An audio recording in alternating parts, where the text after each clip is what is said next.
اعوذ باللہ من الشیطان الرجیم بسم اللہ الرحمن الرحیم۔ خدا اور اس کے رسول کی نافرمانی یعنی احکام شریعت پر عمل نہ کرنا گناہ اور معصیت ہے۔ گناہ کرنے والا گناہ گار یا عاصی کہلاتا ہے۔ گناہ آدمی کو خدا سے دور کرتا اور اسے ثواب سے محروم اور عذاب کا مستحق بناتا ہے۔ گناہ کی دو قسمیں ہیں، صغیرہ اور کبیرہ۔ گناہ صغیرہ وہ گناہ ہے جس پر شریعت میں کوئی وعید نہیں آئی، یعنی اس میں کوئی خاص سزا بیان نہیں کی گئی۔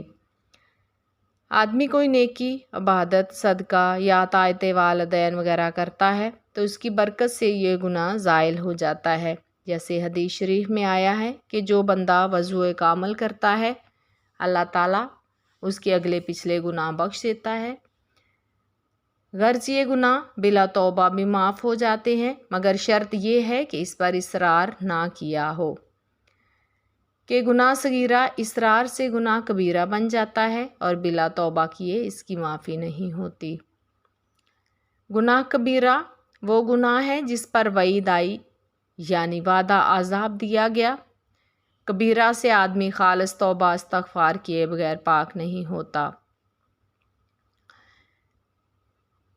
قرآن و حدیث میں جن کبیرہ گناہوں کا ذکر آیا ہے ان میں کچھ یہ ہیں: ناحق خون کرنا، چوری کرنا، یتیم کا مال ناحق کھانا، ماں باپ کو ایذا دینا، سود کھانا، شراب پینا، جھوٹی گواہی دینا، نماز نہ پڑھنا، روزہ ماہ رمضان نہ رکھنا، زکوٰۃ نہ دینا، جھوٹی قسم کھانا، ناپ تول میں کمی بیشی کرنا، مسلمانوں سے ناحق لڑائی کرنا، رشوت لینا یا دینا، حکام کے روبرو چغلی کھانا، کسی مسلمان کی غیبت کرنا، قرآن شریف پڑھ کر بھول جانا، علماء دین کی بے عزتی کرنا، خدا کی مغفرت سے نا امید ہونا، خدا کے عذاب سے بے خوف ہونا، فضول خرچی کرنا، کھیل تماشا میں اپنا پیسہ اور وقت برباد کرنا، داڑھی منڈوانا، خودکشی کرنا وغیرہ۔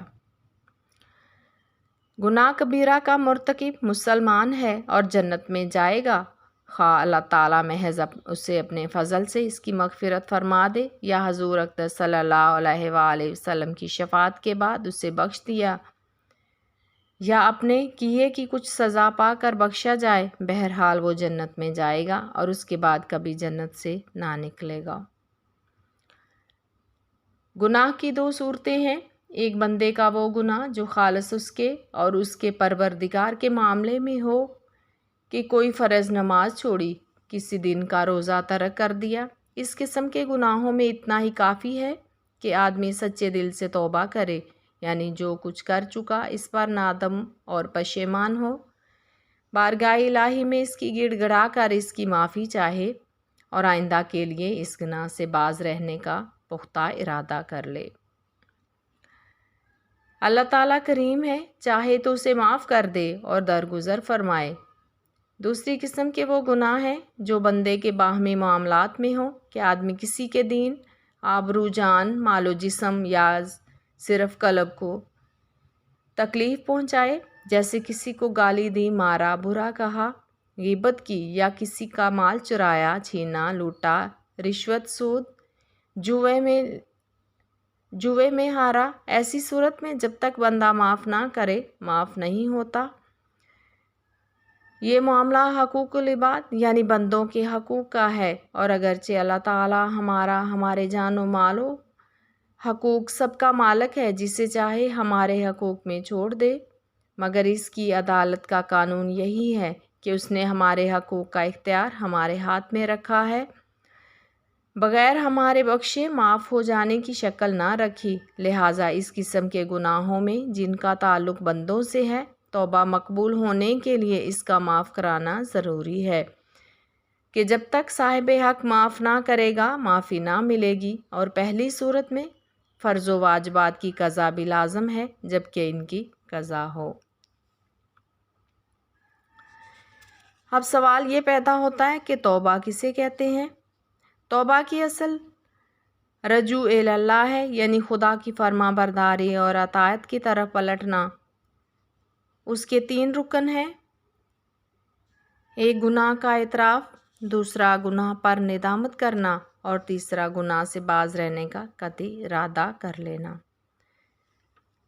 اور اگر گناہ قابل تلافی ہو تو اس کی تلافی بھی لازم ہے، مثلاً بے نمازی کی توبہ کے لیے پچھلی نماز کی قضا پڑھنا بھی ضروری ہے۔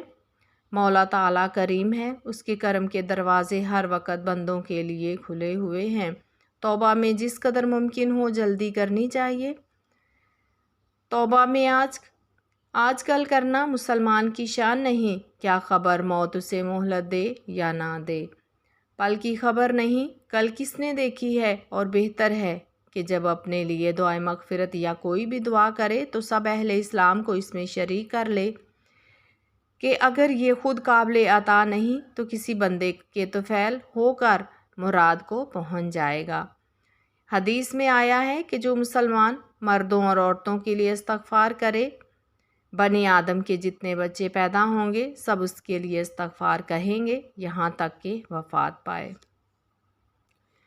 اور بعض اولیاء علماء کی مجلسوں میں دعائے مغفرت کرنا بہت بہتر ہے کہ یہ وہ لوگ ہیں جن کے پاس بیٹھنے والا بدبخت اور محروم نہیں رہتا۔ یوں ہی اولیاء کرام کے مزارات پر حاضر ہو کر یا ان کے وسیلہ سے استغفار کرنا قبولیت دعا کا باعث ہے کہ ان کے قرب و جوار پر رحمتیں نازل ہوتی ہیں۔ یہاں جو دعائیں مانگی جاتی ہیں اللہ تعالیٰ روا فرماتا ہے۔ بالخصوص حضور اقدس صلی اللہ علیہ وآلہ وسلم کی بارگاہ میں حاجت برائی کا ذریعہ اعلیٰ ہے۔ آیت کریمہ وَلَوْ أَنَّهُمْ إِذْ ظَلَمُوا اس پر دلیل کافی ہے۔ اللہ سبحانہ تعالیٰ ہر طرح معاف کر سکتا ہے۔ اگر ارشاد ہوتا ہے کہ اگر جب کوئی اپنی جانوں پر ظلم کرے تیرے حضور حاضر ہوں اور اللہ تعالیٰ سے معافی مانگے اور رسول ان کی بخشش چاہے تو ضرور اللہ کو توبہ قبول کرنے والا مہربان پائیں گے۔ اور بعد وفات قبر انور پر حاجت کے لیے جانا بھی صحابہ کرام کے عمل سے ثابت اور حکم مذکور میں داخل ہے۔ اور مقبولان بارگاہ کے وسیلہ سے دعا بحق فلاں یا بجا فلاں کہہ کر مانگنا جائز، بلکہ حضرت آدم علیہ السلام کی سنت ہے کہ آپ صلی اللہ علیہ وآلہ وسلم نے حضور اقدس صلی اللہ علیہ وآلہ وسلم کے جاہ و مرتبت کے طفیل میں مغفرت چاہی اور حق تعالیٰ نے ان کی مغفرت فرمائی۔ وما علینا الا البلاغ۔